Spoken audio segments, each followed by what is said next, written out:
جس نے گناہ چھوڑنا ہے نا، قرآن نے ایک بڑا شاندار اصول دے دیا، ان الحسنات یذہبن السیئات۔ جس نے گناہ چھوڑنے ہیں نا وہ نیکیاں کرنا شروع کر دے۔ نیکیاں خود گناہوں کو مٹا دیتی ہیں، گناہوں کو ختم کر دیتی ہیں۔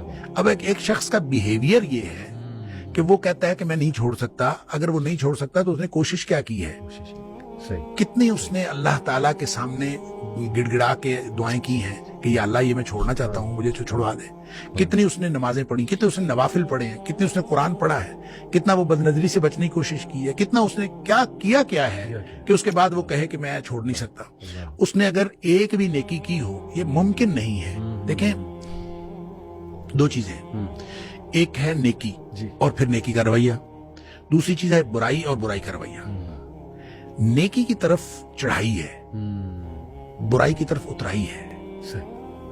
برائی میں بہت جلدی آپ چلے جاتے ہیں، نیکی میں اپنے آپ کو بڑا باندھ کے لے جانا پڑتا ہے، بڑا زور لگتا ہے۔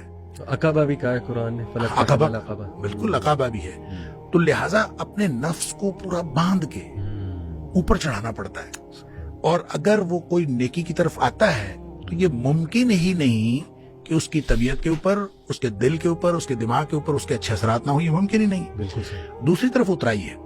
اچھا ظاہر ہے جو اترائی ہے یہ بیک وقت چڑھائی اور اترائی نہیں ہو سکتی، یہ بیک وقت نہیں ہو سکتی۔